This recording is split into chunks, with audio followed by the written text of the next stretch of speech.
UFC Vegas 69 betting and DraftKings show. We have 11 fights this Saturday afternoon.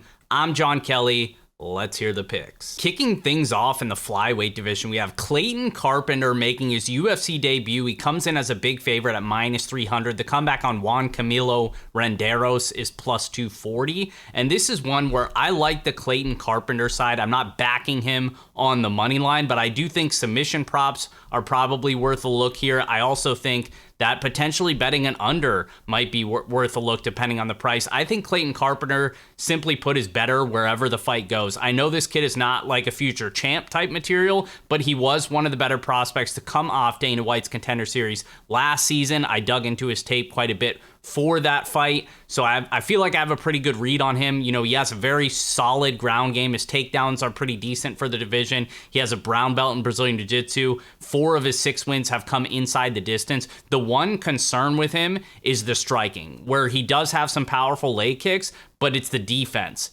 Defense is non-existent for the most part. He does get hit clean. He does get rocked. He even got wobbled on that Contender Series fight as well. He's kind of like a Francis Marshall who also came off Contender Series. What does Marshall do? He's got good cardio, a good wrestling game, and he's going to look for takedowns, but he's extremely hittable. Clayton Carpenter is that very same prototype, but Carpenter's actually got better submission skills. And on the Renderos side, the only reason he's in the UFC is because they needed somebody on super short notice back, 2 years ago now or whatever it was against David Dvorak, and he got submitted inside the first 2 minutes. I don't think he's very good really at anything. I would say his only path to victory is landing something heavy because Carpenter is so hittable, but I seriously doubt it. I think Carpenter takes him down multiple times, implements the grappling, and eventually does get the submission. So Clayton Carpenter by submission, that's the official pick. Next fight up, we have my guy AJ Fletcher coming in on short notice. He's a -275 favorite. The comeback on Themba Garimbo is +235. And obviously, I'm rolling with my guy, AJ Fletcher here. This is one where I'm looking at an under. I'm also looking at AJ Fletcher inside the distance because I think that is the most likely outcome here. AJ Fletcher, while he's lost his first 2 UFC bouts, and I think I bet him in both of those spots. Obviously, he was a big dog against Semmelsberger, fought him tooth and nail till he gassed out in the 3rd round. And then against Angel Lusa, wasn't able to have success in the grappling, did have a couple big moments on the feet, but gassed out again and ended up losing that. So the cardio is an obvious concern. So anytime you see somebody with a bad gas tank that's a big favorite, it kind of gives you some pause. And we see that time and time again up and down this card. So that's why I'm not advocating for a money line play, but I do like the under because I think most of the time Fletcher, just his fighting style is going to lean more towards the under. And Garimbo is the former welterweight champion over in EFC. He's not very technical, but he does have, I guess, a little bit of power on the feet, does have some crafty submissions as well. The level of competition is extremely low, and we have seen him taken down, doesn't really have a get-up game once he is taken down. I think that's going to be a big path to victory for AJ Fletcher. I do expect him to have success with the takedowns. I expect him to be the better submission grappler as well. And on the feet, he's super explosive. We know he's going to throw everything into his strikes. He's got really solid leg kicks, the jumping knees. He's going to try something to potentially hurt Garimbo, and I think he can do that with how explosive he is. So I think he has multiple ways to win. I think he has multiple ways to finish. So I think AJ Fletcher gets it done inside the distance, and I think he's a strong play on DraftKings as well. Next fight up, Felipe Linds comes in as a -205 favorite. The comeback on Ovince SaintPierre is +175. And this is one where, and I'm going to say this a couple times throughout the card, I don't think you can trust either of these guys. Felipe Linds is the former PFL champion, hasn't really translated over to the UFC. He lost his first 2 bouts, didn't look good in either of those. He did look a little bit better in his rebound fight against Marcin Prachnio, where he did get his hand raised. He landed 4 takedowns in that fight, really went to the wrestling as his path to victory there. I think he could potentially have some success here doing that against SaintPierre, whereas SaintPierre, I just think is dust at this stage in his career. I've been saying that for like 2 years now, it feels like, because Ovince SaintPierre, I don't think he can compete at a high level anymore. He turns 40 in just about 2 months. His body is like, he can't make the weight. He doesn't put much volume out there, very low volume on the feet. Still has power that's pretty much the one thing he still has, and submission skills, but he never looks to take the fight to the ground, really. And I think Linds would be the one more likely to land takedowns here, and I don't think SaintPierre is going to be that much of a threat on bottom, especially since his cardio has looked bad as well. So even though Linds historically not a guy I want to trust, especially at a juiced up favorite price tag, but I think this is just kind of a layup for him in the fact that Ovince SaintPierre, I just don't think even has it. Even when SaintPierre got a softball matchup in Shogun Rua in his last fight, he looked terrible, and a lot of people thought he lost that fight. He ended up winning a split decision where he was a big favorite. I don't want any part of this guy, and I really don't want any part of this fight. I think Linds by decision is going to be the official pick, but in terms of DraftKings, I just think there's better fights. Even though we only have 11 to choose from, I'm fine with fading this fight, and if it beats me, so be it, but I doubt it. Up next, this one's in the featherweight division as UFC newcomer Hussein Ashkabov comes in as -155 favorite. The comeback on Jamal Emmers is +135, and we'll start on the Ashkabov side. Obviously, he's making his UFC debut. We don't know much about him. He's a 23-0 undefeated prospect out of Russia. He comes from a high-level Sambo background, but he hasn't actually fought professionally in just about 3 years. So that just adds another layer of volatility in what I think is a high-variance matchup in general, because we have a lot of unknowns on the Ashkabov side, who seems to have explosive striking, decent takedowns, decent ground game, well-rounded guy, but hasn't fought in a while. And then on the other side, Jamal Emmers, I just think is a stunt puller. Like, you can never trust this guy. He backed out of the Chaz Skelly fight. That was post-lock, so anybody that played him got zeros that fight. You know, there was no late swap. There is no late swap on this slate either, so Emmers better not pull no funny business. But he pulled out of that fight for back spasms. Previously fought Giga Chikadze. Thought he definitely could have won that fight. He just didn't wrestle as much as he should have, despite having success when he did go to the wrestling. So the fight IQ has always been an issue for Emmers. And then he fights Pat Sabatini, way better striker, and he gives him his only opportunity, follows him to the ground, ends up getting his leg tore off. So now we've had like multiple injuries. There was also a Chavez fight. He was booked to fight Daniel Chavez, and that fight, I don't think there was ever an official reason, but I suspect it was some sort of Emmers injury or Emmers stunt on that side, just because it seems like at this stage in his career, the body is not starting to hold up. The skills are there, the fight IQ is not, and the body I'm not sure is either. So there are some question marks on the Emmers side as well, because from a skill set standpoint, I think he's a better striker. I think he probably has more power, and he comes from a collegiate wrestling background as well, so it's not like he can't land takedowns. So I just think there's multiple layers of volatility here. I think it's one on DraftKings where you do want to have exposure because they're both priced pretty favorably in that mid-range. And for this slate, I think I'm living in that mid-range. There's not a ton of really expensive guys that I want to key in on, and there's 3 fights or so in the mid-range there that I really want to hone in on. So I plan to have exposure to both sides. The official pick is going to be Jamal Emmers by TKO. I do think we see a finish here, but again, it's a volatile fight. I think you lean into violence and maybe take the plunge on Emmers as the more proven fighter, but it's one where maybe I'm going to use a little bit of discipline and pick my spots and maybe sit on the sidelines for this one. Next fight up, Mayra Bueno Silva comes in as the biggest betting favorite on the card at -500. The comeback on Lena Lansberg is +400, and I'm not going to spend a ton of time on this one because I think it's pretty straightforward. You know, Lena Lansberg, I said this the last time she was booked to fight, I'm just out. Like, I don't know what the path to victory is for her in basically any matchup, and I don't think she's going to win here, even against Mayra Bueno Silva, who I think is much more explosive on the feet, much more powerful, and a way better submission grappler as well. 6 of her 9 wins have come by submission, but she's also never landed a takedown in the UFC. It's not really like you can bank on her to initiate that grappling. Either way, I think she can win this fight wherever the fight goes. Lansberg is low volume on the feet, defense takedowns at under 50%. I don't really see a path to victory for her. Turns 41 years old next year. I just think Silva, the only concern is the cardio, but I really don't even think it matters in this fight. So we'll go Silva by decision, but a finish really wouldn't shock me. It just depends on if Lansberg still has that grit in her to hang around for 15 minutes. But in terms of DraftKings, I do want to say Mayra Bueno Silva, she's the most expensive fighter on the card at 9,500. I'm going to have 0.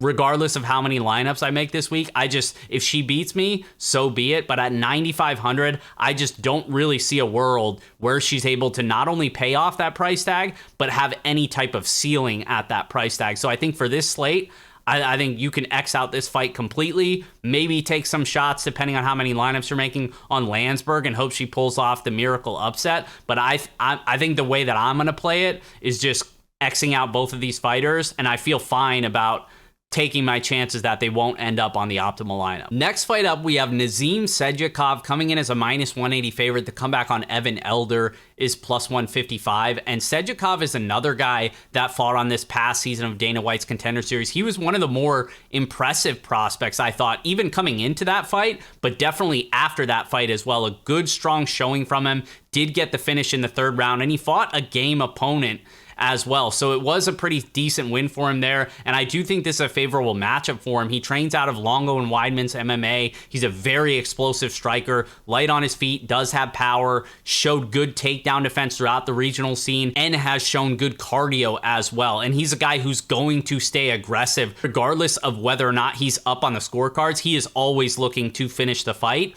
And on the Elder side, he made his short notice UFC debut against Preston Parsons.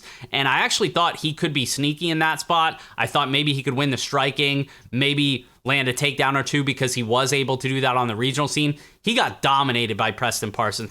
Now to his credit, that was up a weight class on short notice, but he was beat up pretty bad. Now, he is super durable and super tough, but even in the striking and areas where I thought he would maybe have an advantage, he just didn't really do it for me. He's a guy who's pretty well-rounded. He doesn't have any glaring weaknesses, but he also doesn't really have any glaring strengths either. He doesn't really have the knockout upside. He doesn't really have the grappling upside. So if he's just a guy that's going to hang around, I don't think that's going to be enough against a good prospect like Sejakov, who I think is still improving and who is the more dangerous fighter on the feet and who I think would be the more likely of the two to land takedowns in this fight. So we're going Sejakov by decision is the official pick, but a knockout wouldn't surprise me either. He does have a couple late knockouts on his record. Like I mentioned, he does not take his foot off the gas pedal. So Sejakov, I think, is a good look on DraftKings at 8,600, just because I expect this to be fought at a high pace. So regardless of whether or not it does go the full 15 minutes,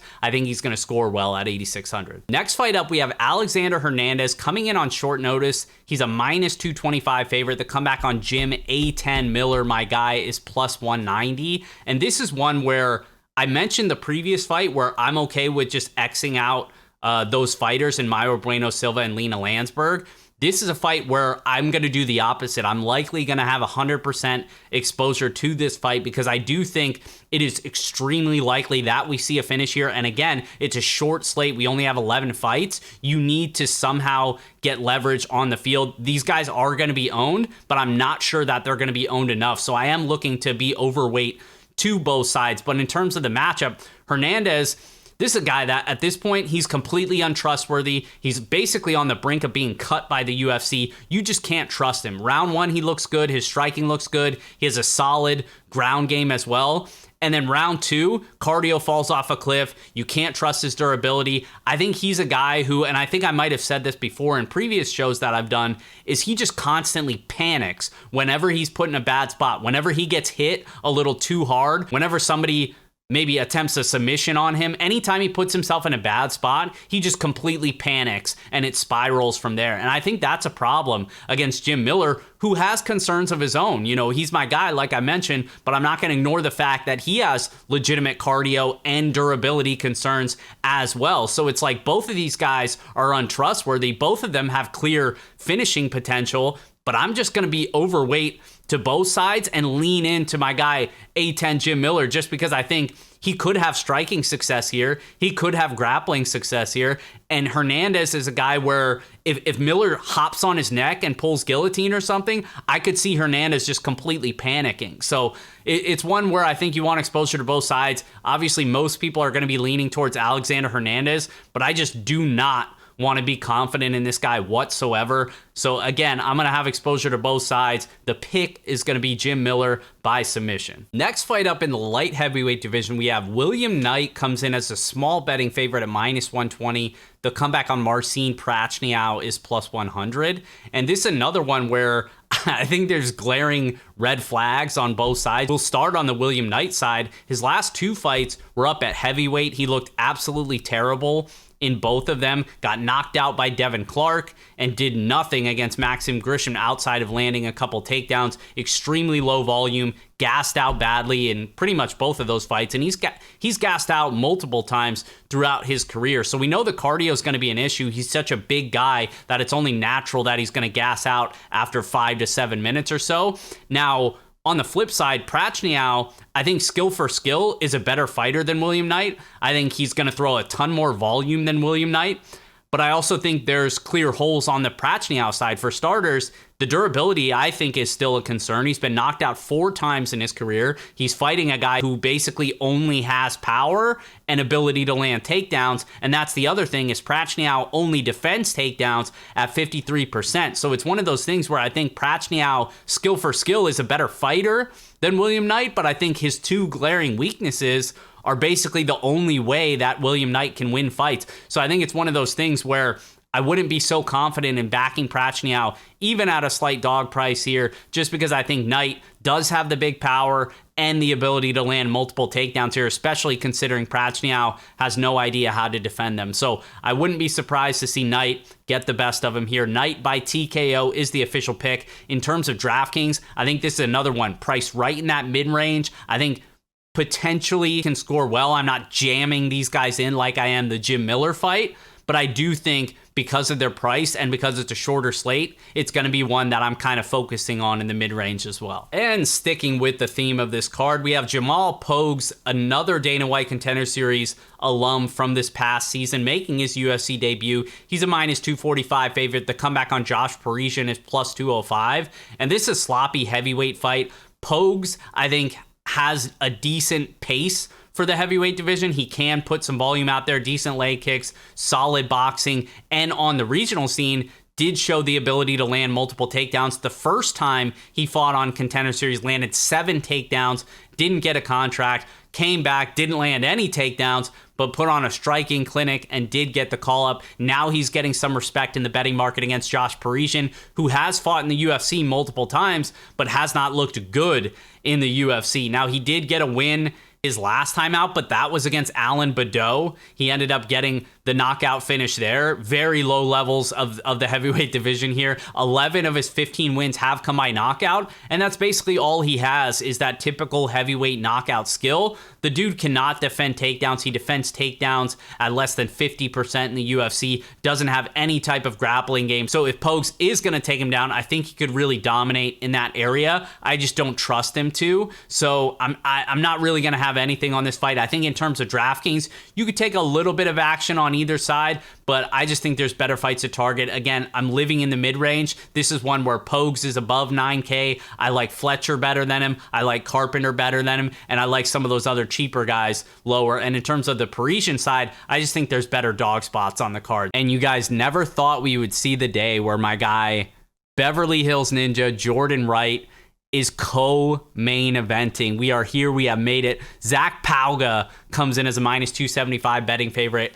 Beverly Hills Ninja on the comeback at plus 230. And I mentioned the previous fight where I didn't love it for DraftKings. I think this one you're going to want exposure to, because the way that Jordan Wright fights, it correlates very well to DraftKings scoring. Not necessarily for him, but a lot of times for his opponents, because this is a guy who has only reached the second round 3 times in his career and has only gone over the 1.5 round mark just once in his entire career. And that was his last fight against Dusko Todorovic, where he did get knocked out. And that's his issue, is like, he does have a decent skill set. He's very explosive early. He's going to bring the fight to you, look to bomb on you. But he basically just falls off a cliff in terms of cardio and in terms of durability. And now he's been knocked out even more times. I really have concerns with him. However, I don't think Zach Pogues is good at all. I didn't think he was good coming into that Usman fight, got knocked out there. I think he's still unproven. I think Beverly Hills Ninja does potentially have the tools to bomb on him early. But I think the more likely scenario is maybe he doesn't get that early finish, and then his cardio and durability fall off a cliff, and Pogues eventually gets him out of there. But in terms of DraftKings, I'm going to be overweight to the underdog in Jordan Wright, because he is that type of underdog where we know if he wins, it's a very narrow path to victory. We know it's likely coming inside the first round, which means he's a slate breaker and you're going to need to have him. I don't think the ownership is going to get out of control. On the flip side, I do think Pogues, one of the better spend ups on this slate. There's not many that I trust, and I don't necessarily trust him either. It's more of me trusting the fact that I think Jordan Wright fights are going to end more times than not in that first round. So the official pick is going to be Pogues by TKO, but I'm likely going to have more exposure to Jordan Wright on DraftKings this weekend. Which brings us to our main event this weekend. Jessica Andrade stepping in on short notice to replace Talia Santos at -135 here. The comeback on Erin Blanchfield on the full camp is +115. And this is one where Blanchfield has actually taken significant money in the betting markets. This line opened up much wider. It has now shortened up to where it is now. And I'm starting to get really tempted on the Jessica Andrade side. I know we just saw her fight Lauren Murphy at UFC 283 just 4 weeks ago. But I do think despite her turning around and fighting in just a couple weeks time here since her last fight, I do think she's going to have a significant striking advantage. She's extremely powerful on the feet. Blanchfield not really known for her striking whatsoever. I think defensively she needs work. I think offensively she has some decent kicks out there, but I think she basically has nothing for Andrade in terms of the striking. I think Andrade is much more powerful, much more explosive, much more finishing potential. But the obvious path to victory for Blanchfield is if she gets this fight to the mat. She averages 4 takedowns per 15 minutes. She holds a black belt in Brazilian Jiu-Jitsu. However, I'm not so sure that it's going to be easy for her to get Andrade to the ground. You know, we remember that JJ Aldridge fight where she did struggle to land takedowns there. Now, she did end up getting the finish, but I could just see that playing out similarly here. Jessica Andrade historically has shown pretty solid takedown defense. As recent as her last fight against Lauren Murphy, she stuffed 15 takedown attempts from Lauren Murphy. Back in the day against Claudia Gadelha, she stuffed, 7 takedowns, I think it was, in that fight as well. Basically, the only person that's had real grappling success against her is Valentina Shevchenko. And I just think this is too much too soon for somebody who I think is a very good prospect in this division and potentially future champ material in Blanchfield, but I don't think she's there yet. And I think Andrade is at that level right now, and I think the striking advantage of Andrade is going to be too much for Blanchfield to bear, especially if she doesn't have that grappling success. So Andrade by TKO is the official pick. And as always, guys, fightnumbers.com. I'll have DraftKings player rankings broken down by salary tier. I'll have ownership projections as well, fantasy points per minute, line movement. It's all completely free. Check it out, fightnumbers.com. And if you didn't already, like this video, subscribe to the channel. It goes a long way in helping me grow, getting my content out there. I do this every single week, and I appreciate the support. It means more than you could ever possibly know. Thanks, guys. We'll see you next time. Good luck this weekend.